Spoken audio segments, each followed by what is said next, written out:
ধরুন কেউ পাহাড়ের চূড়ায় উঠে উল্লাসে নাচতে শুরু করলো, কিন্তু নিচে যে খাদ সেটা সে খেয়ালই করলো না। ঠিক তখনই পা হড়কে পড়ে গেল অন্ধকারে। এই দৃশ্যটা বাস্তবে ঘটলে যেমন ভয়াবহ লাগতো, ঠিক তেমনটাই ঘটছে আমেরিকার পলিটিক্সে। আর যার সাথে এটা হচ্ছে তিনি হলেন ডোনাল্ড ট্রাম্প।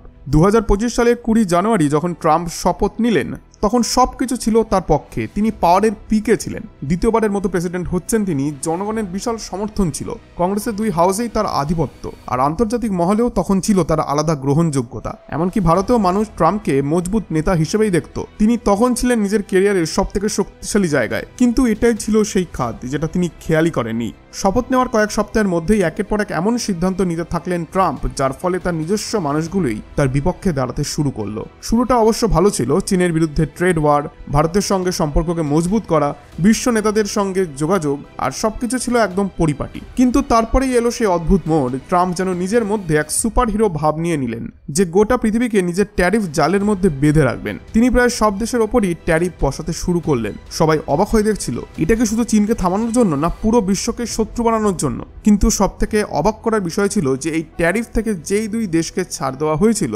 তারা হলো রাশিয়া এবং নর্থ কোরিয়া। হ্যাঁ, ঠিকই শুনেছেন, যে 2টি দেশ ঐতিহাসিকভাবে আমেরিকার চিরশত্রু, তারাই ট্রাম্পের এই ছাড়ের তালিকায় ছিল। এখান থেকেই পাপ ফসকাতে শুরু করেন ট্রাম্প। জনগণ হতবাক ছিলেন, বন্ধুরা ক্রমশ দূরে সরে যাচ্ছে, আদালত এক এক করে তার সিদ্ধান্তে স্থগিতাদেশ দিচ্ছে, এবং যারা একসময় তার নাম করে ভোট চাইতো তারা এখন মুখ ফিরিয়ে নিচ্ছে। যেন সারা দুনিয়াকে চোখে আগুন দিয়ে তিনি দেখিয়ে দিলেন যে আমেরিকার ওপর ভরসা করা যায় না। যেসব দেশ এতদিন ভাবত যে আমেরিকা তাদের আপন বন্ধু, তাদের ভুলও ভেঙে দিলেন ট্রাম্প।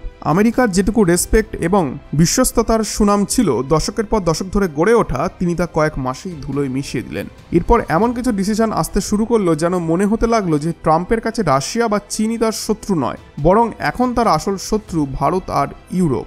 ভারতের নাগরিকদের হেনস্থা করা শুরু হলো, এমনকি অনেক ভারতীয়দের হাতকড়া পরিয়ে তাদের দেশ ছাড়া করা হলো। আর ইউরোপীয় নেতাদেরকেও অনেক কথা শোনানো হলো, সরাসরি অপমান করা হলো এবং নেতিবাচক কিছু মন্তব্য করা হলো তাদের উদ্দেশ্যে। কিন্তু এখানেই শেষ নয়। আমেরিকায় যেসব শিক্ষা প্রতিষ্ঠান এতদিন দেশের মূল চালিকা শক্তি ছিল, সেগুলোর ছাত্রছাত্রীরা আমেরিকার টেকনোলজিক্যাল আর অর্থনৈতিক শক্তি গড়ে তোলে। সেই প্রতিষ্ঠানগুলোই ছিল সব থেকে বড় সফট পাওয়ার। আমরা যেগুলি জানি, হার্ভার্ড, MIT, UCLA ইত্যাদি, এগুলি শুধু আমেরিকার নয়, বিশ্বের শ্রেষ্ঠ বিশ্ববিদ্যালয়। এইসব ইউনিভার্সিটি বছরে বছরে ভারত, ইউরোপ, এমনকি চীনের সেরা ট্যালেন্টদের স্কলারশিপ দিয়ে আমেরিকায় নিয়ে আসতো, তাদের ট্রেনিং দিত, এবং পরে এরা আমেরিকার ইকোনমি আর বৈজ্ঞানিক প্রগতিতে বিরাট ভূমিকা রাখত। কিন্তু ট্রাম্প কি করলেন? তিনি বিদেশি ছাত্রছাত্রীদের অ্যাডমিশন প্রায় বন্ধই করে দিলেন। শুধু তাই নয়, যারা ইতিমধ্যে আমেরিকায় কাজ করছিলেন, বিশেষত বিদেশি প্রফেশনাল, তাদের ওপরে নজরদারি করাও শুরু করে দিলেন। আসুন একটু ডিটেলসে বোঝা যাক যে ব্যাপারটা কিভাবে হলো। দেখুন, ভারত থেকে লাখ লাখ মানুষ আমেরিকায় কাজ করতে যায়, আর এরা কেবল সাদাসিধে অফিসের চাকরি করে না। অনেকে এমন কঠিন কাজ করে যা সেখানকার স্থানীয় মানুষেরাও করতে চায় না। এখন তারা সেই টাকা জমিয়ে ভারতে তাদের পরিবারকে পাঠায়, আর এতে সরাসরি ভারতের অর্থনীতি উপকৃত হয়। এই টাকা আসে ডলারের আকারে। যেসব ভারতীয় আমেরিকায় কাজ করেন তারা সেই ডলার নিজেদের আত্মীয়দের পাঠান, আর ভারত সরকার সেই ডলার আপনার আমার দেশের রিজার্ভে তুলে নেয়, তার বদলে পরিবারকে দেয় ভারতীয় মুদ্রা অর্থাৎ টাকা। ফলে দেশেও টাকা ঘোরে আর ডলার জমে ফরেন রিজার্ভে, অর্থাৎ এখানে ভারতের অর্থনৈতিকভাবে লাভ হয়। কিন্তু ট্রাম্পের কাছে এটা সহ্য হয়নি। তিনি সরাসরি এই রেমিটেন্সের ওপর 5% ট্যাক্স বসিয়ে দিলেন। মানে সাধারণ পরিশ্রমী মানুষের রক্ত ঘামে রোজগার করার টাকাতেও এবার কুঠারঘাত। এখানেই শেষ নয়, তিনি যখন প্রেসিডেন্ট হয়েছিলেন তখন প্রতিশ্রুতি দিয়েছিলেন ইউক্রেন যুদ্ধ শেষ করবেন, কিন্তু বাস্তবে এমন একটি নীতি এলো যা দেখে মানুষ হতভাগ। কখনো রাশিয়ার পক্ষ, আবার কখনো ইউক্রেনের। একসময় আবার পুতিনেরও ঘনিষ্ঠ হয়েছিলেন, পরের মুহূর্তে আবার জেলেনস্কির প্রশংসা করা। এই সব কিছু ঘোরপেছে আমেরিকার মানুষও খুব কনফিউজ হয়ে গেছে, তারা দিশেহারা হয়ে পড়ছেন। আর এত কাণ্ডের পর অবশেষে আমেরিকার আদালত ট্রাম্পকে কঠোর বার্তা দিতে শুরু করলো। প্রথমে সুপ্রিম কোর্ট রেসিপ্রোকাল ট্যারিফ বিল, যেখানে ট্রাম্প চেয়েছিলেন যে সব দেশের ওপর এক এক করে ট্যাক্স চাপাতে, সেই বিলকে বাতিল করে দিল।